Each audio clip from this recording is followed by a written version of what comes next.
Supreme કોર્ટનો મોટો ચુકાદો, જો બાળકો માતા પિતાની સેવા નહીં કરે તો મિલકત પરત લઈ શકે છે.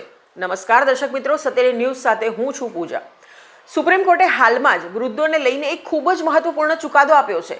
જો બાળકો વૃદ્ધાવસ્થામાં વૃદ્ધ માતા પિતાની સેવા ન કરે તો તેઓ બાળકોને શરતી રીતે ભેટમાં આપેલી મિલકત પણ પાછી લઈ શકે છે. વરિષ્ઠ નાગરિકોના જાળવણી અને કલ્યાણ અધિનિયમ હેઠળ પર રચાયેલ ટ્રિબ્યુનલ પાસે આવી મિલકત ટ્રાન્સફરને રદબાતલ જાહેર કરવાની સત્તા છે. મધ્યપ્રદેશ સાથે જોડાયેલા એક મામલામાં હાઈકોર્ટની ડિવિઝન બેન્ચના નિર્ણયને રદ કરતા સુપ્રીમ કોર્ટે આ ચુકાદો આપ્યો છે. જસ્ટિસ સીટી, જસ્ટિસ રવિકુમાર અને જસ્ટિસ સંજય કરોલની ખંડપીઠે જણાવ્યું હતું કે જો કોઈ વરિષ્ઠ નાગરિક એવી શરતે કોઈ વ્યક્તિને મિલકત ટ્રાન્સફર કરે છે કે તેઓ તેમની સેવા કરતી વખતે મૂળભૂત સુવિધાઓ પૂરી પાડશે, પરંતુ મિલકત લેનાર આ શરતનું ઉલ્લંઘન કરે છે તો મિલકતના ટ્રાન્સફરને છેતરપિંડી તરીકે ગણવામાં આવશે. જો વરિષ્ઠ નાગરિક ઈચ્છે તો તેને રદબાતલ જાહેર કરી શકાય છે.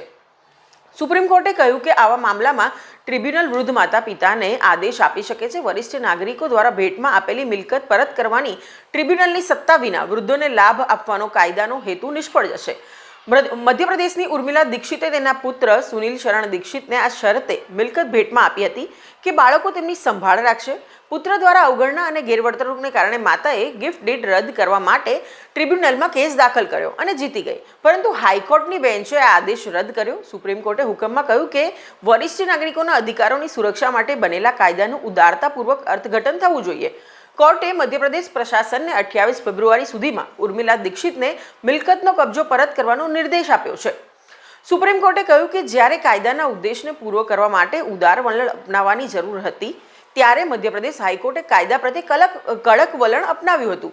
આ અધિનિયમની કલમ 23 જણાવે છે કે આ અધિનિયમની શરૂઆત પછી જો કોઈ વરિષ્ઠ નાગરિક તેમની મિલકત અને ભેટો તેમના બાળકોને ટ્રાન્સફર કરે છે તો તે શરત સાથે હશે કે તેઓ તેમની સંપૂર્ણ કાળજી લેશે, તેમની જરૂરિયાતો પૂર્ણ કરશે અને જો તેઓ કરવામાં નિષ્ફળ જશે તો પછી તેમની મિલકતના ટ્રાન્સફરને રદબાતલ જાહેર કરવામાં આવશે.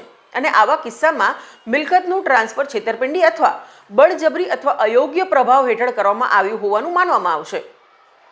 એ પણ જાણીએ કે શું હતો મધ્યપ્રદેશ હાઈકોર્ટનો હુકમ. મધ્યપ્રદેશ હાઈકોર્ટે કહ્યું હતું કે ગિફ્ટ ડીડમાં એવી કલમ હોવી જોઈએ જે બાળકોને માતા પિતાની સંભાળ રાખવા માટે બંધન કરતા હોય, પરંતુ જો બાળકો માતા પિતાની સંભાળ ન રાખે તો મિલકત પાછી લઈ શકાય નહીં. જો કે સુપ્રીમ કોર્ટે હાઈકોર્ટના હુકમને ફગાવી દીધો છે. વધુ અપડેટ માટે જોતા રહો સત્યની ન્યૂઝ.